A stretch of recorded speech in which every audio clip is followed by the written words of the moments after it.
Hey everybody, this is Clint Arthur and welcome to another edition of Entrepreneurs Adventures. This time I'm coming to you live from one of my favorite restaurants. Maybe you recognize it from the ceiling. It's the Oyster Bar in Grand Central Station. There is my platter of finished oysters. Yum, really good. And here's my card, ready to go. I'm going to talk about this card in a little bit and how this card gets me all kinds of free vacations. And I'm going to also talk to you about how oysters saved my life and made me wealthy. So that's what's coming up in this edition of Entrepreneurs Adventures, starring me and Nova, the international celebrity jet-setting dog of mystery. Hooray! All right. So let's talk about how oysters saved my life first. So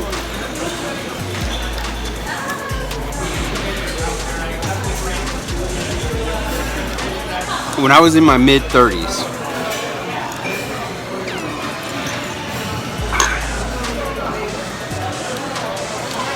I could barely walk. My knees had been injured many times. And in order to go down a flight of stairs, I literally had to hold the rails. If I didn't hold the rails, I couldn't walk down a flight of stairs because my legs couldn't take it. They would just give out from underneath me. And one day I was at the chiropractor's. I thought I was going to have an operation. I didn't know what was wrong with me. One day I went to the chiropractor and I told him. He knew. I've been going to see him because of my knees. And he knew. And he goes, why don't you try healing your body with raw nutrition? I said, what do you mean?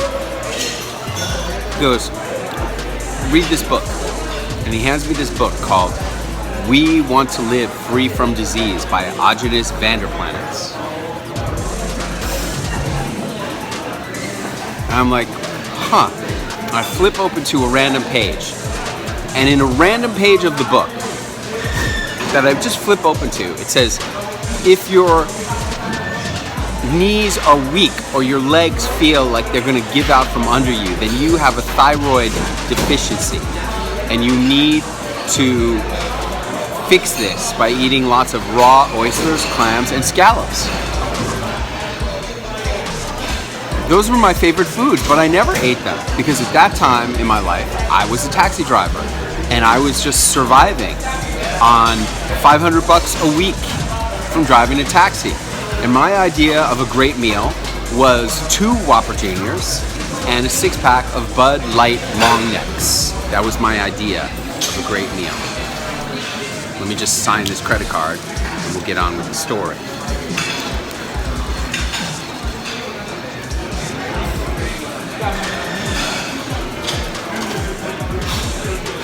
All right, so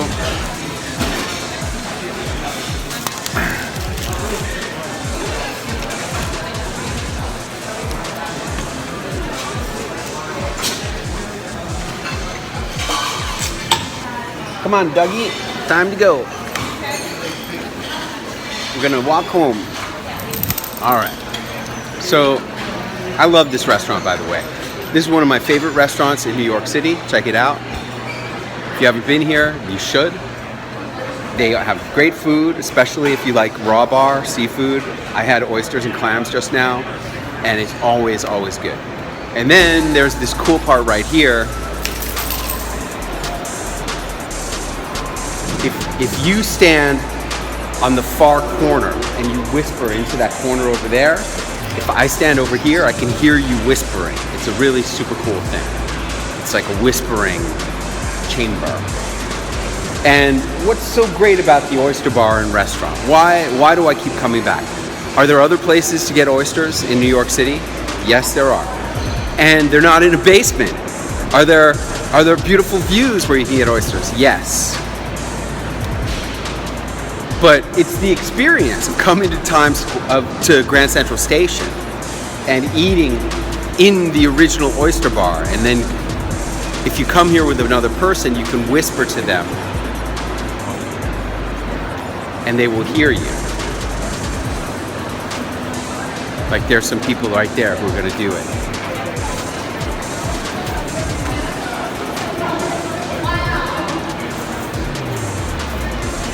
Are you going to whisper? Are you going to whisper? Will you whisper there and I'll whisper and you'll hear me? Go in the corner and whisper. Okay, here, we're going to do it. Just with a random stranger. Hey, can you hear me? Can you hear me? Can you hear me? Hello, can you hear me? Do you hear me? Yes? Say something. Say something back. Say something so I can hear you. Yes, I can hear you. Okay. Have fun. All right. So it's the experience. It's the unique experience. That's what people want. They want unique experiences in this world. There's so many different places. And if you can offer people a unique experience, there's only one oyster bar in the basement of a train station in the world that I know of. And I go there all the time. Anytime I can think of it, I go there. Anytime I'm in the neighborhood and I can think of it, I will go there. I even brought my little doggy with me. See? Doggy. All right. So I said, okay, Big Stu, chiropractor, that was his name, Big Stu. I said, okay, Big Stu, I'll read the book, lend it to me. He goes, I'm not going to lend it to you, you have to buy it. It's $30. I'm going to take Park Avenue.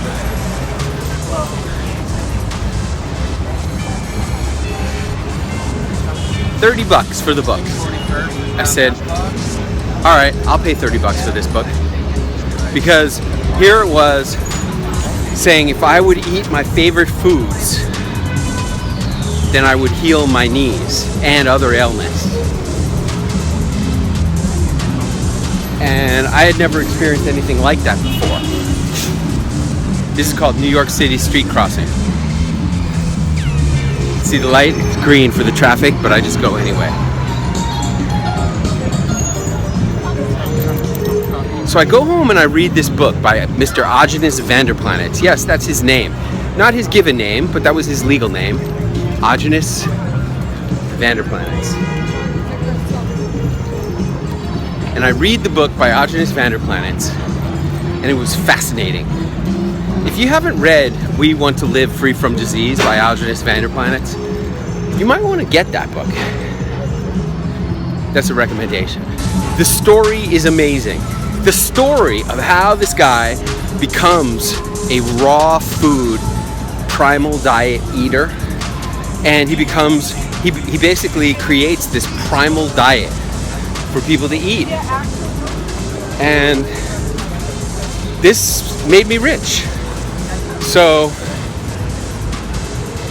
he got me out of the rat race. Gave me the life. It was the beginning of the life that I have today. So I read his story and I start eating raw everything. Raw meat, raw milk, raw eggs, raw honey. And in this book are all these remedies for raw foods that you have to eat. You need to eat raw things. A lot of them were what he called smoothies. And the raw smoothies would very often combine raw milk, raw honey, raw cream, raw egg, and then there was an ingredient that was missing. Almost every ingredient included raw butter. Almost every recipe included raw butter. And I said to Big Stu, hey Big Stu, I went to the supermarket, to the Whole Foods, to the Sprouts. I couldn't find raw butter. He goes, yeah, there is no raw butter. I said, well, what are we supposed to do? He goes, you do the best you can. I said, what do you mean you do the best you can? Every recipe calls for raw butter. What do we do? He goes, you do the best you can. You can substitute coconut butter, almond butter, but it's not the same. Now, at this point, I had this Russian girlfriend, and she read the book. The book is like, you read the story, it's like unbelievable. Amazing. A great, great story. My Russian girlfriend reads the book, and she becomes raw too. And we start having dinners where she'll take a raw steak and slice it up thin. Little strips, like thinner than sushi. And then we would have raw cheese, like raw Parmesan cheese or Swiss cheese, whatever, or cheddar cheese. There was a lot of raw cheddar in those days. And then some olives, and then some herbs, sprinkle some herbs on top, and then pour olive oil on top of it all. And there you go. That's a plate. You lay it out on a plate in a circle, and that's delicious food, right? And we're loving this diet. We feel great on this diet. Except we can't do all these remedies that include butter. And there's so many of them. And she goes, you have to find the butter. We need the butter. I'm telling you, man. Now, my first business coach, Paul Roth, he said, women are better than men. They're smarter than us, and they will make you better. Well, I think a lot of it has to do with wanting to show off for your woman, wanting to look good in her eyes, wanting to be viewed as a resourceful and smart person. She said we need the butter, and I started making phone calls. I thought it would be no big deal. So I started calling the usual suspects, the places you would obviously think, like Altadena Dairy, and then Dairy Gold. I called all the dairies in California. No, we don't have any raw butter. Then I started calling outside. I started calling all around the country. And I started calling small farms around the country, creameries around the country. And basically, these people would be like, raw butter, what are you, crazy? Click, and they would hang up on me. Raw butter, what do you want that for? That's dangerous. Click. Serious. 153 phone calls later, I find this woman in Maine, and she agrees to make a batch of butter from her cream without pasteurizing the cream first. That's raw butter. Unpasteurized butter. And she goes, look, I'm only going to do it under strict rules. Rule number 1, you have to pay for it in advance. I said, okay, what do you charge for butter now? She said, $6. I said, okay, I'll pay you $6.50. Okay. And then rule number 2, you have to have the butter picked up from the farm as soon as it's ready, because I can't have it on the farm. I don't want it on the farm. I can't have it on the farm. It cannot stay on the farm. I said, no problem. You tell me when it's going to be ready, and I'm going to have FedEx there that same day to pick it up, and they're going to ship it to me. I'll give you the FedEx number. You put it in a box. I forget all about it. A couple days later, I come home from the gym. In those days, I used to work out at the gym all the time. The gym was called Marina Fitness. I was living in Marina Del Rey on my boat. The gym was called Marina Fitness. Man, this was a cool gym. This gym had like a big open air, like hangar kind of a gymnasium. It had an outdoor lap pool. And I remember when I was swimming in that outdoor lap pool for the first time. This was right after my daughter's mom kicked me out of the house, said, you got to move out. I want you to be gone by the time I get back from this trip. And like a week later, I'm living on a boat that I own in Marina del Rey. And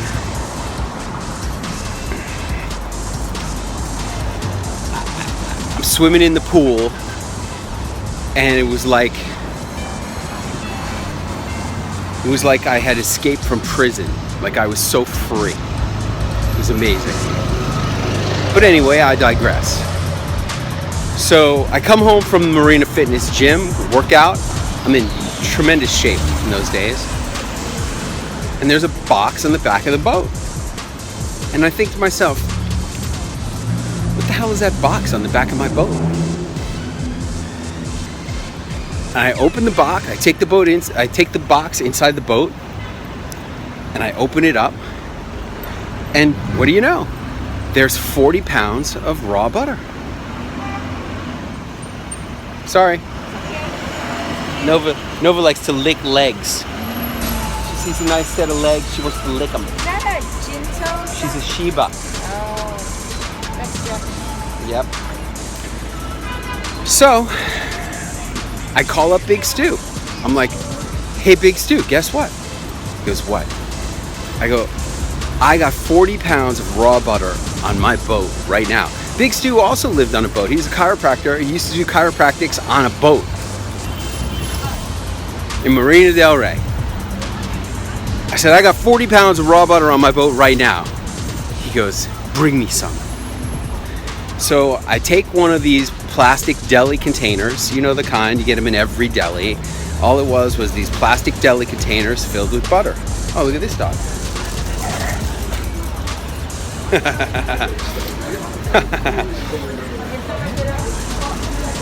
And I bring him a pound of this butter. And he opens it up and he sticks his finger in it. No, he takes a spoon.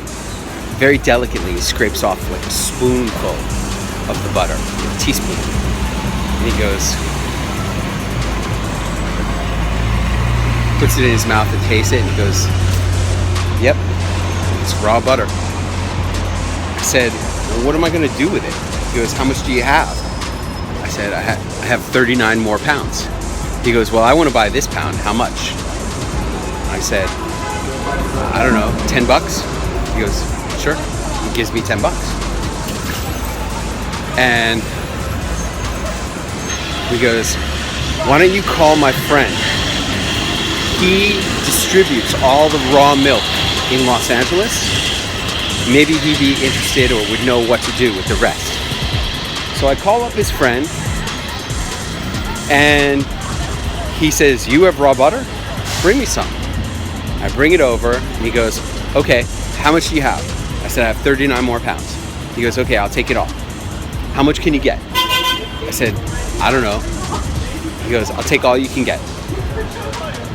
So I call up the lady and she starts sending me 70 pounds of raw butter a week. And this lasted all the way. This started in like April and it lasted through right up before Thanksgiving of 2000. And, you know, I'm still driving a taxi at this point.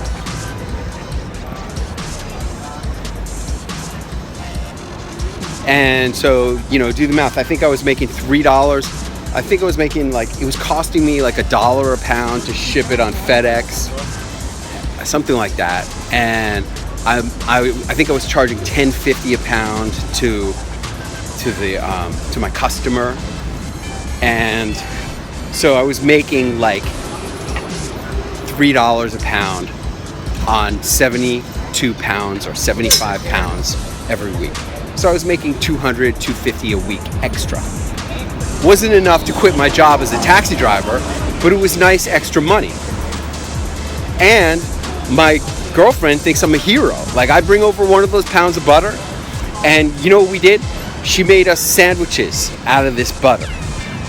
And it was bread with cheese and butter, and then more cheese and more butter.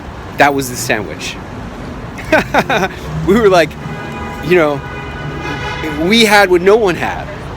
We had raw butter, and nobody had it. I mean, it was the beginning of raw butter. No one had it. I invented it. I basically created the product out of nothing. I got somebody to make it for me, even though they didn't want to make it, even though they thought I was crazy. Then comes Thanksgiving, and the lady says, I don't have enough, you know, Thanksgiving and the holidays is very busy. I don't have enough butter to send you and sell to my customers anymore. So I'm not going to sell you any butter anymore. Boom. There goes my extra $2.50 a week. It was like between $2.10 and $2.50 a week extra. There it goes, gone. Ooh. Now I'm back to just being a taxi driver again. Ooh. Bad. Fucking liars. That's what that guy said. They're fucking liars. So, comes to be December 2000. And one of my friends had talked me into doing a seminar. He's like, hey man, I like you, and I'm willing to make your website for you. I had this little business I was doing. I needed a website. He's like, I'm willing to make your website for you for my customary fee of $35 an hour, but only if you will do this seminar that I want you to do. I said, what's the seminar? He goes, this seminar is called the Sterling Men's Weekend. And the whole purpose of it is to help you get more power as a man. And I said, oh, that sounds really cool. I love going to seminars. As I've told you in other videos, I used to go to seminars all the time. I was doing all kinds of personal self-help work to transform out of being a taxi driver into something closer to my potential. I figured I had more potential than just being a taxi driver. So I agreed to do this Sterling Men's Weekend. And because of all the butter money I was making, I could afford to do it. It was $600. It was a lot of money in those days, but I did it because I was making 200 and change a week from butter. And I go to this Sterling Men's Weekend, and it was amazing, man. I got a lot of personal power, and I come out of that like supercharged. And I lost my voice because I was screaming so much. It's very primal, it's very intense. Only men. It's like at some points, it's like you're in a riot. So intense. And I lost my voice from screaming, but when I got my voice back, I got on the phone and I started calling dairies again because I had no more butter. And I connected with this guy who owned a dairy in New England. And I got him on the phone. And I told him how there were lots of people in the raw primal community who were using raw primal diet and raw butter to battle cancer and save their lives from cancer and other chronic diseases. And we needed raw butter. And he said, well, he goes, I got a churn, but it ain't set up yet.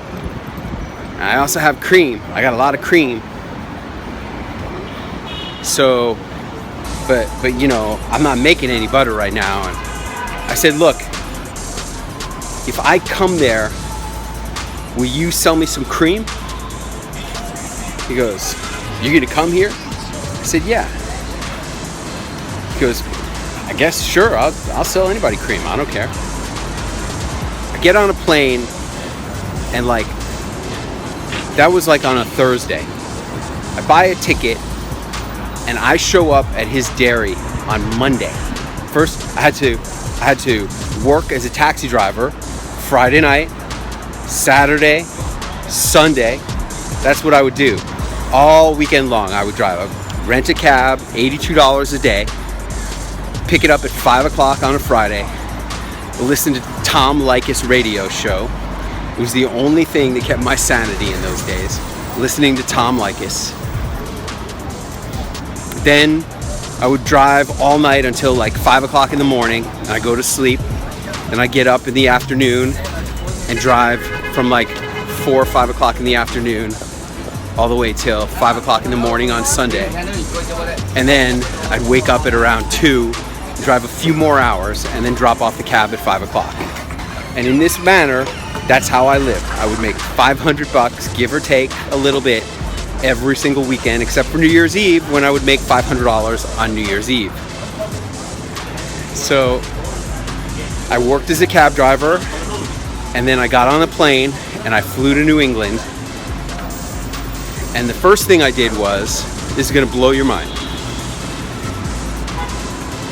First thing I do is I go to this guy's creamery, dairy, and I show up and I'm like, hey, I'm Clint.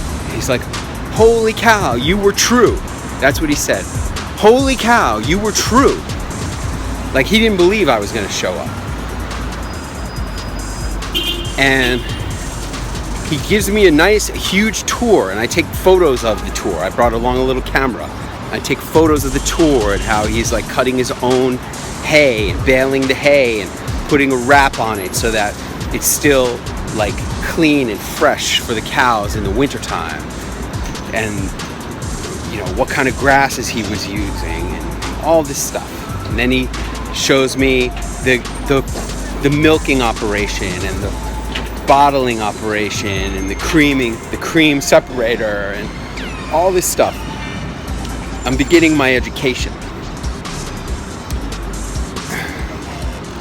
And I said, okay, I want to buy raw cream from you. Will you sell me raw cream? And he goes, sure. I said, okay, I'm going to send you a whole big pallet full of shipping containers. They're going to be styrofoam pieces of, styrofoam inserts and cardboard boxes. And you're going to put the styrofoam inserts in the cardboard box, and you're going to put in as many pints of cream as possible in the box, and you're going to put some gel ice packs on top of them, and then FedEx is going to come and pick them up and ship them to me. He goes, okay. So I said, I'm going to go do something else right now, and then I'll be back in a day or two, and I'll pick up a cooler full of cream to bring back with me to California, and then we'll start shipping as soon as I can get the shipping containers here. He goes, okay, fine. This is the part that's going to blow your mind. So I get in my rent-a-car, and oh, and by the way, he's charging me like $1 or $1.25 per pint, and the shipping of it is going to cost me another $1. Yeah, he's charging me $1 per pint. The shipping is another $1. And I started selling them for $5.50. So I was making $3 per pint. And I was getting 72 pints per week, like clockwork, from that guy. For years. So I get in my rent car and I drive to another state in New England, where the original lady who was originally selling me the butter had cut me off where her farm was. And one or two times she had turned me on to this cousin of hers. I don't remember the cousin's name, but she set up, she's like, I'm too busy to make the butter this week, but I can sell you some cream, and my cousin can make the cream into butter for you. So I knew this cousin. So anyway, I go to the lady's house. Her name is Gloria. And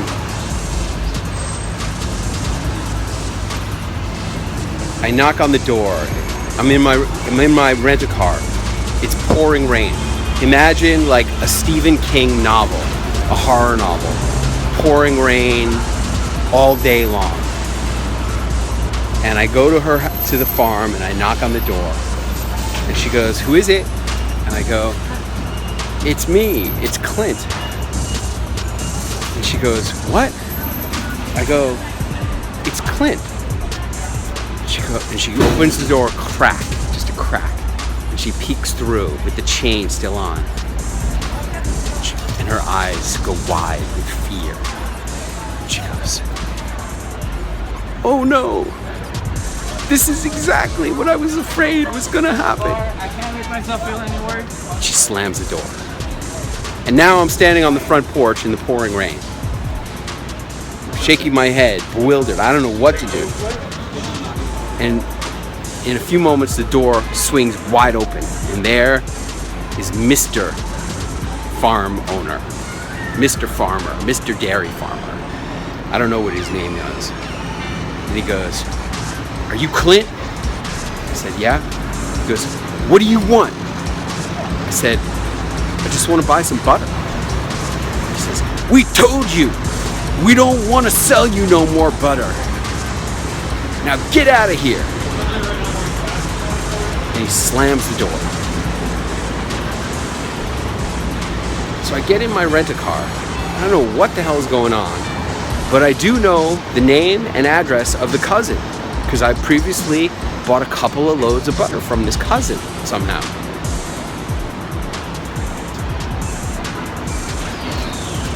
And I go to her house and I knock on the door. "Who is it?" "It's Clint." "Clint? What are you doing here?" I'm like, "I need butter." And all of a sudden, on the long gravel driveway of this lady's house, we hear a car crunching gravel. And I turn around, and I don't turn around at first. The cousin says to me, "Uh-oh, Clint, what did you do?" And I turn around, and there is a state police trooper car driving up the driveway, crunching gravel. And out of the state police trooper car pulls up, and he stops right outside the house. And out comes the state trooper with his Smokey the Bear hat on. And it's pouring rain. And he's got a rain slicker on. And he comes over to me at the porch. And I'm standing there with the cousin. And he goes, "Are you Clint Arthur?" I said, "Yes, I am." He said, "Why do you keep bothering them people over at the dairy? What do you want from them?" I said, "I just want to buy some butter." "They told you they don't want to sell you no butter no more. Now get out of here before you get in trouble."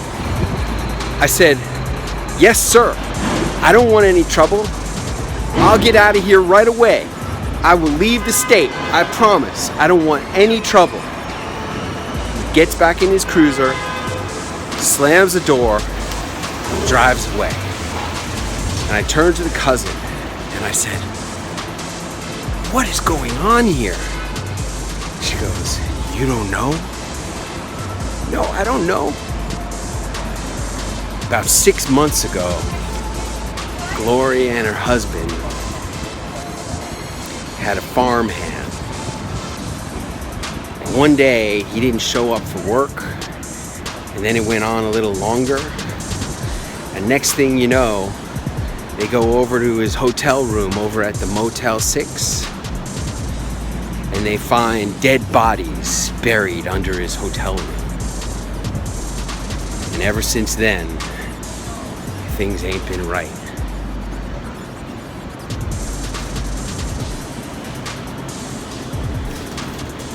So I get in my car. Before I get in my car, I say to the cousin, "Hey, look, I might have a source for some cream. If I find cream, will you make it into butter for me?" She goes, "Yeah, I guess so." So I get back in my rent-a-car and I start driving through the backwoods of this state, trying to leave and go back to the other state where my cream guy was.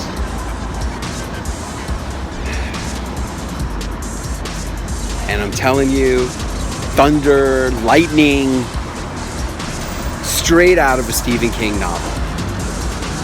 And I go over this hill, and as I crest the hill, there's a flash of lightning, and I see down the side offshoot of the street, there's a barn, big barn. So I screech over and I drive down that road to the barn. And I get out of my car and I run into the barn, and it is so pouring rain. By the time I get to the barn, I'm soaked through to the bone. So pouring rain. When I get in the barn, there's a light on in the barn, and there's a boombox. And the boombox is playing acid rock like Metallica.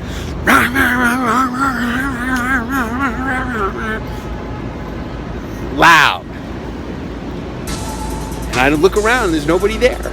Just cows as far as you could see. So I scream, "Hey, is anybody here? Is anybody here?"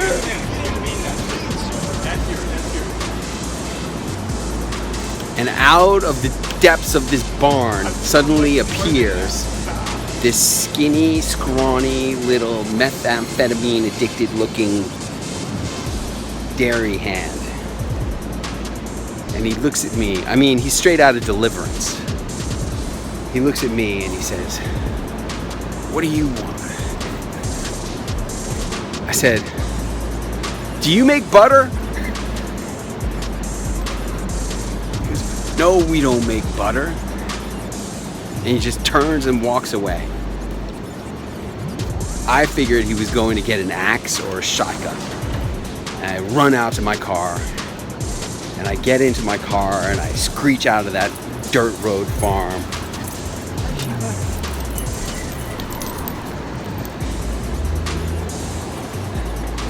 And I'm thinking to myself, what the hell am I doing? What the hell am I doing?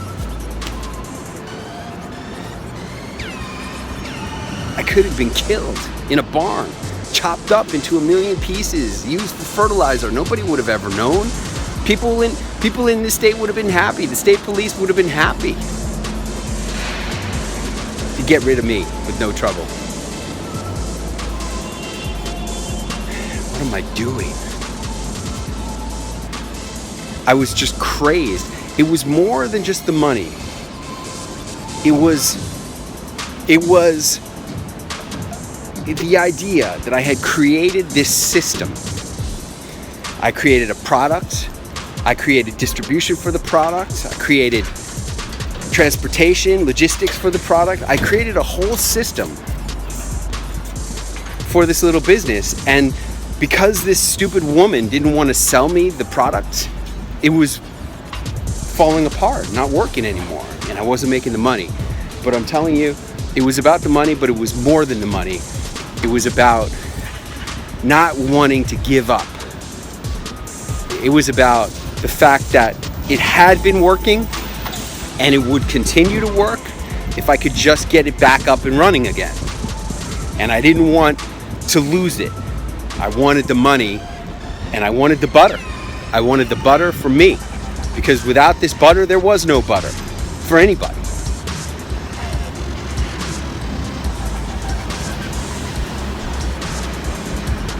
I drive back to the guy's dairy in the other state in New England, and he sells me gave me a red cooler. No, it was orange. It was an orange cooler with a white top. He gave it to me, filled up with plastic bottles of cream, which I paid him for. I think there was like 40 bottles in there. And it was late at night. It was like the end of the day by the time I left and got the cream. And I remember I was tired. And I pulled out one of the bottles of cream out of the cooler, and I just drank the whole bottle of cream, a whole pint of raw cream. And I passed out in the car. My body wasn't used to getting such intense nutrition. It overloaded my system, and I just passed out, fast asleep.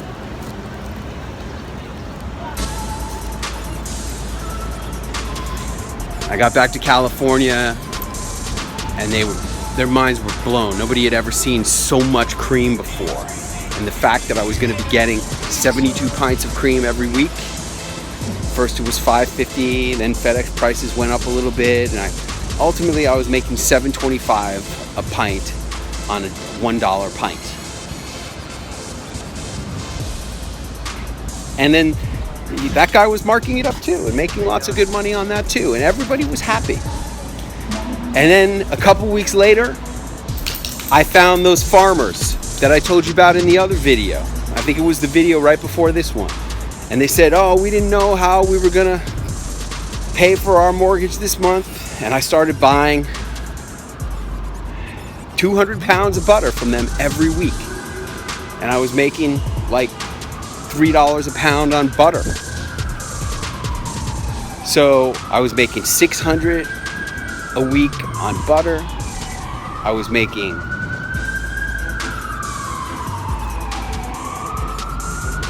$250 a week on cream. Starts to add up. And then I go to the Sterling Men's. I went to the Sterling Men's weekend. Next thing I know, I went to Tony Robbins, Unleash the Power Within. And next thing I know, I'm making money in the mailbox, getting mailbox money. And life was good. So that's how the 5-Star Butter Company began. That was the origins of it. That was before the 5-Star Butter Company. Saved my life, saved my walking, my knees, and ultimately got me out of the rat race and on my path as an entrepreneur where I am today. Thank you very much.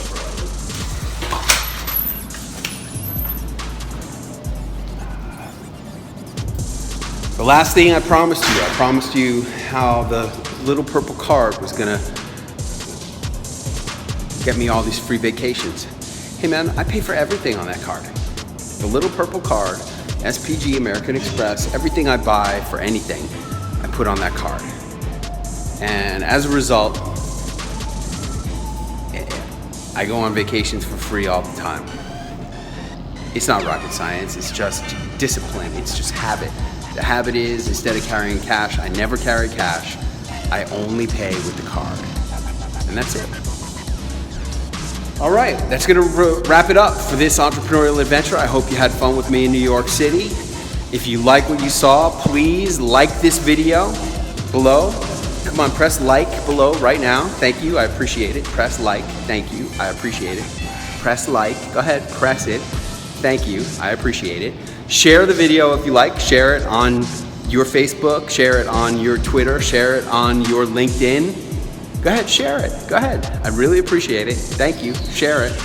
And lastly, subscribe. Go ahead, subscribe to my YouTube channel. There's many more entrepreneurs' adventures coming through this phone. It's all done with my little iPhone. And I hope you enjoyed it as much as I did. Until next time, I'm Clint Arthur, hoping that you have your own entrepreneurs' adventures.